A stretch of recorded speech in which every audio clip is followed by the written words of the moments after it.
구원의 길에서 가장 중요한 것은 내가 누구냐를 아는 것입니다. 사람은 어떤 존재냐? 창세기 1장 27절에 하나님의 형상대로 만들었다고 말씀하시고 계세요. 하나님의 형상은 뭐냐? 하나님은 영이세요. 그래서 인간도 하나님은 아니지만 하나님처럼 영적 존재로 만드신 것입니다. 그래서 우리 인간만 그 하나님과 교제가 가능하다는 것입니다. 우리가 누구와 교제하느냐가 그 사람의 수준인데 우리가 하나님과 교제한다면 최고의 수준인 것입니다. 언제 이 교제가 왕성하게 누려지느냐? 예배예요. 그래서 예배할 때 힘이 나고 병도 낫는 것은 바로 하나님이 강하게 역사하기 때문입니다. 고로 이 말씀은 하나님과 함께 할 때 행복한 존재가 된다는 말씀입니다. 자, 행복한 것뿐만이 아니라 창세기 1장 28절에 복을 주시며 라고 말씀하시고 계십니다. 생육하고 번성하고 충만하고 정복하고 다스려라. 이 말씀은 하나님과 함께하면 되어지는 존재가 된다는 말씀입니다. 그래서 하나님과 함께하는 아담과 하와에게 하나님께서는 모든 것을 다 위임해 주셨습니다. 그리고 이 축복을 영원히 유지하고 살으라고 주신 것이 창세기 2장 17절의 선악과입니다. 이 선악과는 눈으로 볼 때는 과일이에요. 그러나 이것은 먹으라고 준 것이 아니라 보고 깨달으라고 준 것입니다. 무엇을 깨닫느냐? 너희가 이것을 먹는 날에는 정녕 죽으리라. 먹는다는 것은 하나님을 떠나고자 하는 마음에서 나오는 행동이에요. 그래서 이 말씀은 너희가 나를 떠나게 되면 죽게 된다는 말씀이다. 그러면 사람이 하나님을 떠나면 죽느냐? 죽어요. 왜냐하면 창조 원리가 그러하다는 말씀입니다. 만물의 창조 원리는 물고기는 물과 함께, 나무는 흙과 함께, 새는 공중에. 이러면 되어지고 행복하고 만족해요. 그런데 사람은 어떻게 행복하냐? 모른다는 겁니다. 그래서 어렸을 때는 부모만 있으면 행복하겠지. 커서는 결혼만 잘하면 행복하겠지. 결혼해서는 자식만 잘 키우면 행복하겠지. 돈이나 지식이나 명예만 있으면 행복하겠지라고 살아보지만 행복하느냐? 행복하지 않아요. 왜냐하면 사람의 행복의 원리는 하나님과 함께이기 때문이에요. 그런데 물고기가 물을 떠나면, 나무가 흙을 떠나며 죽게 되듯이 사람도 하나님 떠나면 죽는다는 말씀이 맞습니다. 그런데 창세기 3장 5절에 눈에 보이지 않는 이 사단은 뱀의 형상을 하고 아담 하와에게 나타나서 너희가 선악과를 먹으면 눈이 밝아지고 하나님처럼 된다고 속였습니다. 근데 아담과 하와가 정녕 먹으면 정녕 죽으려 했던 하나님의 말씀보다 이 마귀 말을 듣고 선악과를 따먹습니다. 그래서 하나님과 사람의 관계는 이제 만날래야 만날 수가 없는 이러한 괴리가 생겼고, 행복했던 사람은 이를 모를 구렁텅이로 끌려가듯이 내 인생이 왜 이렇게 됐는가, 물음표만 살아온 만큼 쌓이는 인생이 되었다는 거예요. 그렇다면 이렇게 행복했던 사람이 왜 이렇게 불행하게 되었을까요? 원인은 하나예요. 하나님 떠나서. 왜 하나님을 떠났느냐? 죄를 지어서. 왜 죄를 지었느냐? 마귀에게 속아서. 우리는 이 상태를 뭐라고 하느냐? 영적 문제다라고 합니다. 잘 보세요. 사람은 영적인 존재예요. 그래서 내 영혼이 잘된 같이 범사가 잘되고 강건하리라 하신 말씀처럼 영적인 부분이 잘 돼야 삶이 되어지는 존재인데, 그 영적인 부분에 문제가 생겼다는 것입니다. 그 문제가 뭐냐? 창세기 3장 1절과 6절에 하나님 떠난 것이 영적인 문제예요. 그래서 우리의 삶에 오는 것은 무엇이냐? 방황입니다. 왜 하나님을 떠났느냐? 로마서 3장 23절에 모든 사람은 죄를 범하였으며, 이 죄는 마음이나 생각이나 행동으로 지은 죄를 탓하시자는 게 아닙니다. 바로 원죄를 말씀하고 계세요. 이 원죄는 뭐냐? 조상죄예요. 조상을 올라가면 첫 번째 조상 아담과 하와가 나와요. 아담과 하와가 죄를 져서 죄인이 됐어요. 그래서 그 죄인이 자식을 낳으니까 죄인. 또 그 자식이 자녀를 낳으니까 또 죄인. 그래서 사람들은 태어날 때부터 죄를 가지고 있는 원죄를 가지고 태어난다는 것입니다. 이 죄는 아담 하와가 지었는데 이걸로 인해서 오는 저주와 재앙과 우환은 내가 당한다는 것입니다. 왜 그러면은 죄를 졌느냐? 요한복음 8장 44절에 너희는 너희 아비 마귀에서 났으니 곧 마귀에게 속아서. 육신의 부모는 사람이지만 영적인 부모는 마귀예요. 부모와 자식 관계를 뗄래야 뗄 수가 없듯이 마귀와 우리의 관계도 이제는 뗄래야 뗄 수가 없는 운명 관계에 놓여졌다는 것입니다. 이 상태를 그림으로 그리면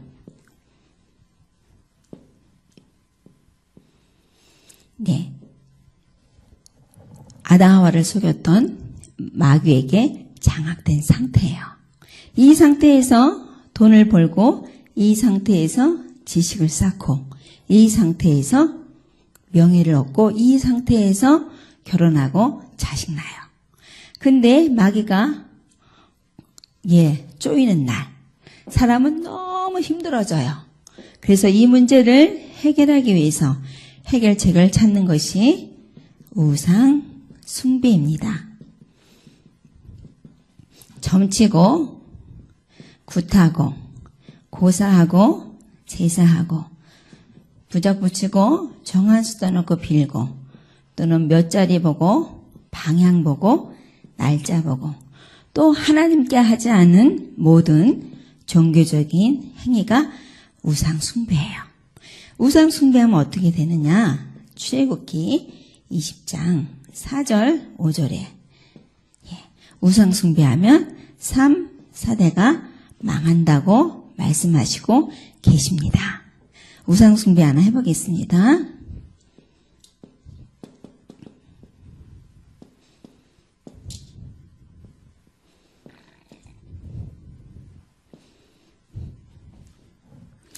돼지머리 놓고 절을 하면 이게 누구한테 하는 것이냐? 마귀한테 하는 거예요. 그럼 마귀는 이 집에 무엇을 보내느냐? 귀신을 보내요. 자, 우상 숭배하지 않아도 망하는데 우상 숭배하면 더 빨리 망하는 지름길이 된다는 것입니다.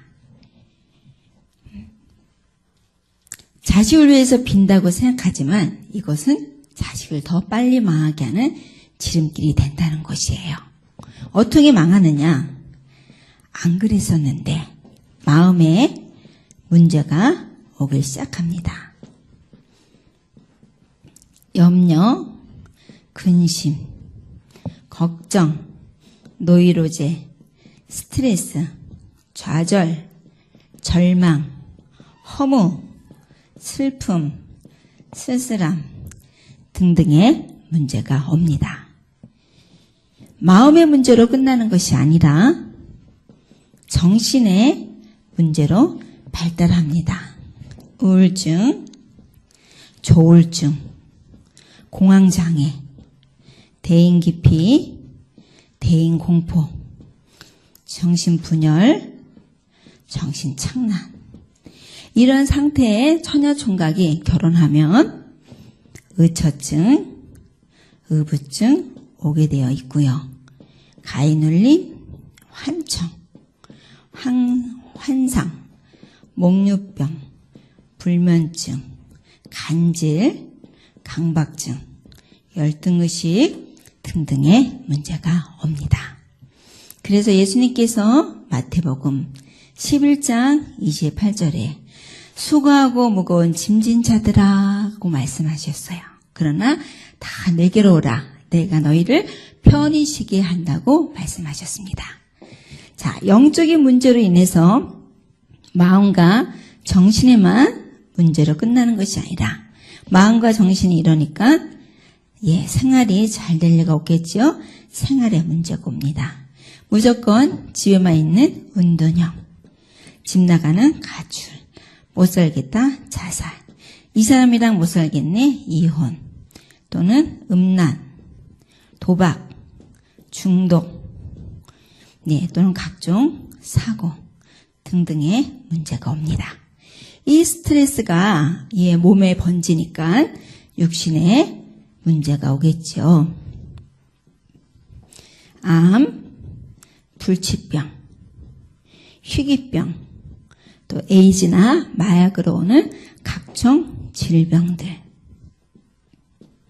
사도행전 8장 4절과 8절에 사마리아 성에 귀신 들린 자, 안진뱅이, 중풍병자가 많다고 말씀하시고 계세요. 그러나 빌립이 복음을 전했을 때 기쁨의 도성으로 변했다고 말씀하시고 계십니다. 어떻게 망한 개인과 가정이라도 복음은 다 살릴 수가 있습니다. 이 영적인 문제로 마음, 정신, 생활, 육신의 문제로 끝나는 게 아니라 죽어서 내세에 문제가 옵니다. 불지옥. 누가복음 16장 19절과 31절에 복음받지 못했던 부자가 죽어서 어디에 갔냐? 음부. 거기가 어딥니까? 지옥이에요. 나만 이렇게 살고 끝나느냐? 그렇지 않습니다. 후대에 문제가 옵니다. 대물림, 그 아버지의 그 아들, 그 엄마의 그 딸이라는 속담처럼 고린도전서 10장 20절 말씀처럼 제사라고 하는 통로를 통해서 더 빨리 대물림 해주게 된다는 것입니다. 사람은 내가 이렇게 힘들다는 걸 알기 때문에 이 문제를 해결하기 위해서 해결책을 찾습니다. 제일 많이 찾는 것이 종교입니다. 그러나 사도행전 4장 12절에 다른 이로서는 구원을 받을 수 없다고 말씀하시고 계십니다. 또는 착하게 살면 좋은 일이 오겠지라고 생각해서 선행을 해보지만 이사야 64장 6절에 너희의 의는 더러운 옷과 같다라고 말씀하시고 계세요. 또는 철학이나 과학으로 이 문제를 해결해 보려고 하지만 골로새서 2장 8절에 철학과 헛된 속임수로 너희를 노력할까 조심하라. 곧 인간의 편에서는 이 영적 문제를 해결할 수 없기 때문에 이 영적 문제로 왔던 삶의 문제를 해결할 수가 없어요. 그래서 하나님께서 해결책을 주셨는데 로마서 5장 8절에 우리가 아직 죄인 되었을 때 그리스도께서 우리를 위하여 죽으심으로 하나님께서 우리에 대한 자기의 사랑을 확증하셨느니라. 하나님의 사랑을 확실히 증거하기 위해서 오신 분이 누구냐? 예수 그리스도세요. 예수님이 왜 오셨느냐? 보이는 문제를 해결하려고 오신 것이 아니라 보이지 않는 문제, 육신의 문제를 해결하시려 오신 것이 아니라 이 영적 문제를 해결하기 위해서 오셨어요. 그 영적 문제가 무엇이냐? 우리가 하나님을 떠나 방황하기에 요한복음 14장 6절에 나는 길이요 진리와 생명이니 나로 말미암지 않고는 아버지께로 올 자가 없느니라. 하나님 만나는 길이 되어 주심으로 하나님 떠나 문제 해결하심으로 우리의 방황을 끝내셨습니다. 우리가 죄로 인해서 저주가 오기에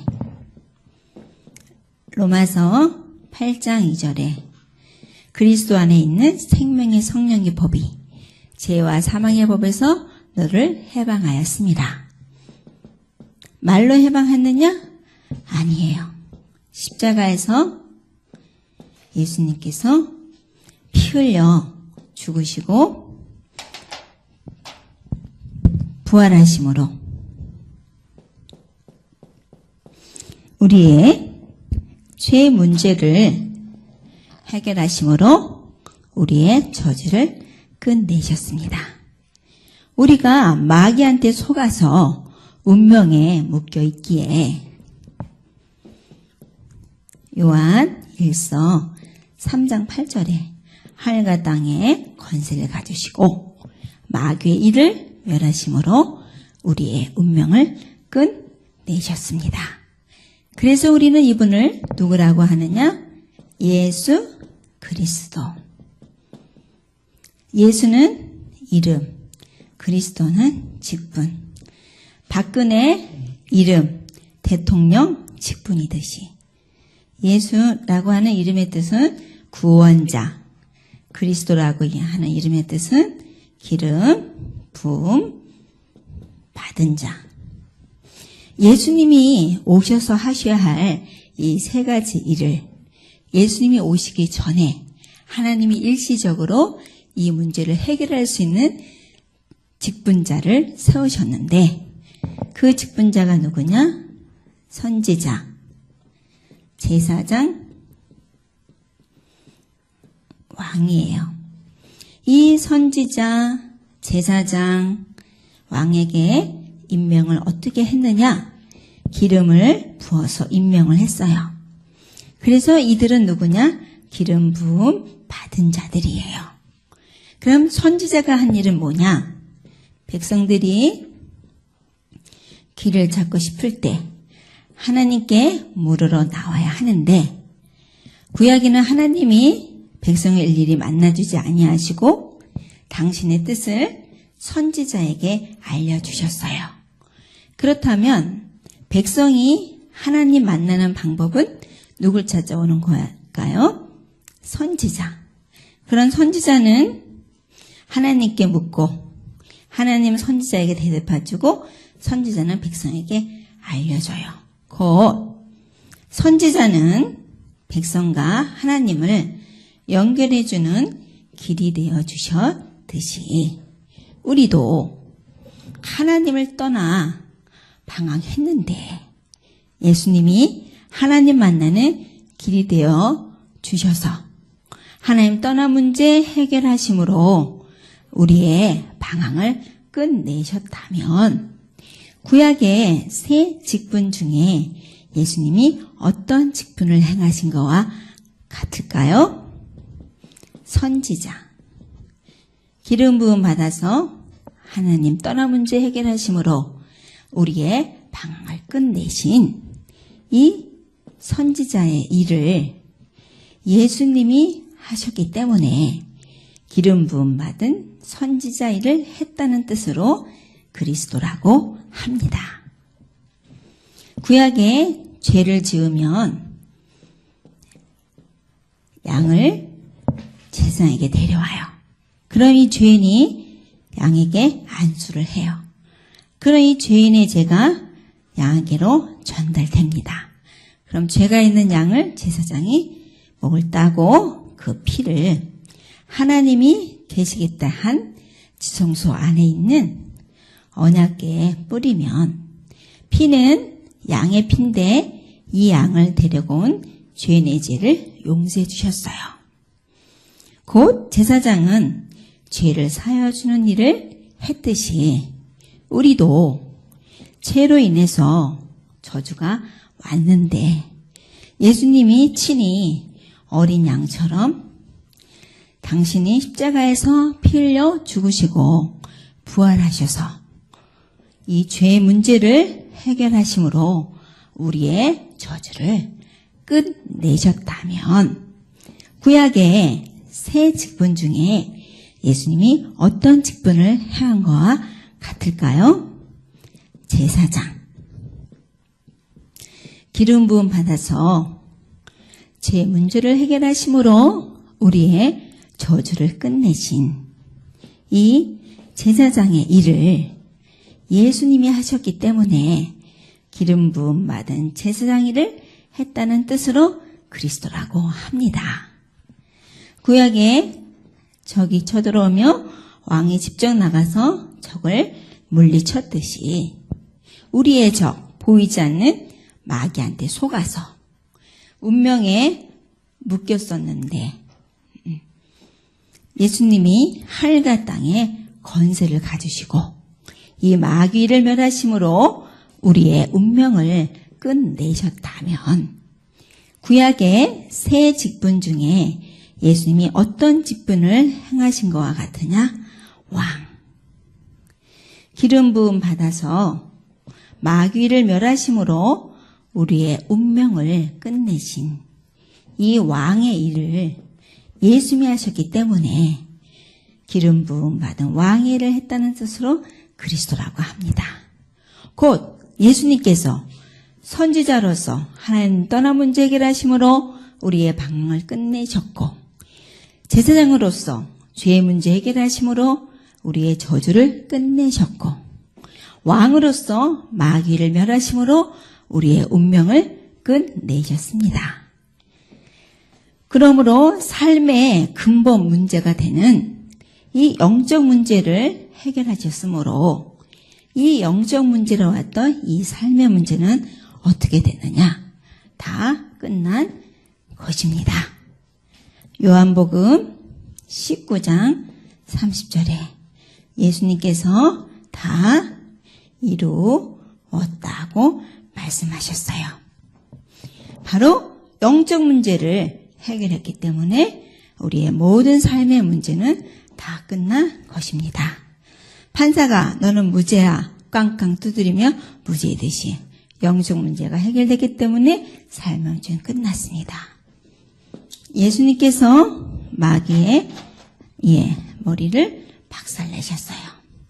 그렇다면 이 마귀는 힘이 없겠지요. 그렇다면 마귀한테 묶였던 이 사람은 어떻게 됐을까요? 할렐루야, 해방입니다.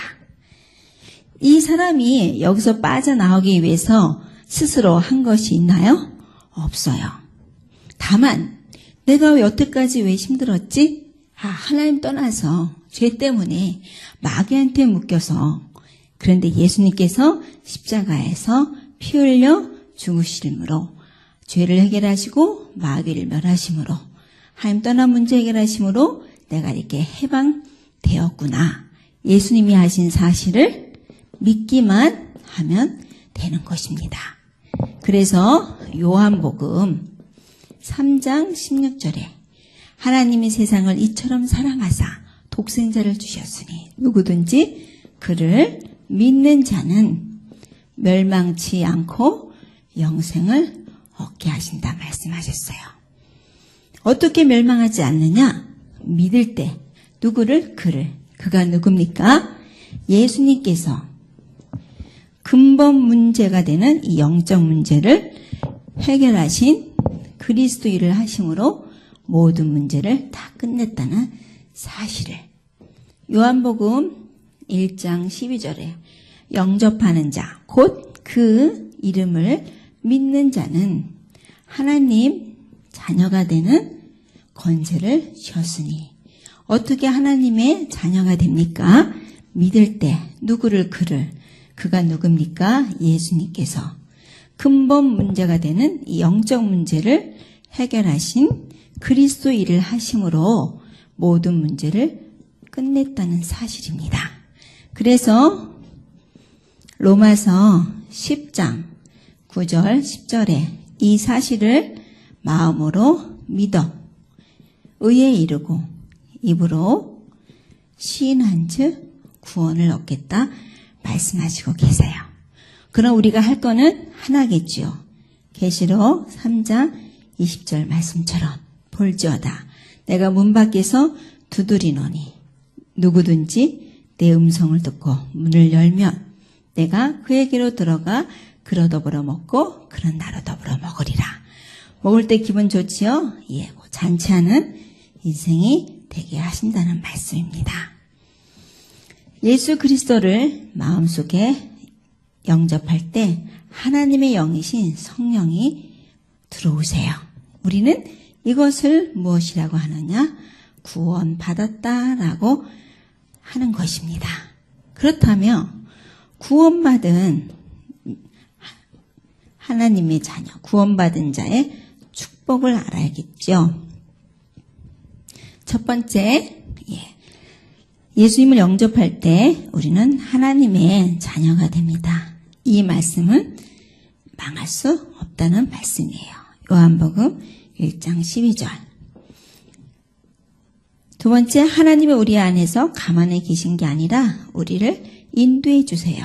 그래서 우리는 염려할 필요가 없습니다. 요한복음 14장 26절, 27절. 우리 안에서는 우리가 해결하지 못하는 일이 생길 때, 어떻게 해야 될지 모를 때 뭐 하면 될까요? 기도하면 하나님은 응답해 주신다고 말씀하시고 계십니다. 요한복음 16장 24절. 네 번째, 우리가 연약한 줄 아시고 하나님께서는 천사를 24시 보내서 우리를 보호해 주신다고 말씀하시고 계세요. 히브리서 1장 14절. 다섯 번째는 이 사단은 죽은 존재가 아닙니다. 우리의 마음과 생각으로 속여요. 그래서 예수 그리스도 이름으로 사단을 결박할 때 우리는 24일 승리할 수 있습니다. 누가복음 10장 19절 말씀. 여섯 번째는 우리는 이제 살아도 천국, 죽어도 천국이래요. 미래는 보장이 되어 있습니다. 빌립보서 3장 20절. 일곱 번째는 이 소식을 전할 때 세상을 정복할 수 있는 축복을 주셨어요. 마태복음 28장 16절 20절. 우리는 이것을 무엇이라고 하느냐? 복된 소식이라고 해서 복음이라고 합니다. 우리가 이렇게 망하는 상태에서 이런 축복의 상태로 옮겨지려면 이 복음을 믿고 예수님을 마음속에 영접하면 됩니다. 우리 예수님을 영접하는 기도를 드리겠습니다. 하나님 아버지, 나는 하나님을 떠나 내 마음과 내 생각대로 살아왔던 죄인입니다. 내가 오늘 복음을 듣고 예수 그리스도를 내 마음속에 영접합니다. 사단의 일을 멸하심으로 운명을 끝내신 왕이신 그리스도를, 죄를 해결하심으로 저주를 끝내신 제사장 그리스도를, 하나님 만나는 길 되셔서 방황을 끝내신 선지자 그리스도를 내 마음속에, 내 영혼 속에 주인으로 영접합니다. 들어오셔서 나와 함께 해주시고 천국 가는 그날까지 인도해 주세요. 마음속에 오신 예수 그리스도 이름으로 기도합니다.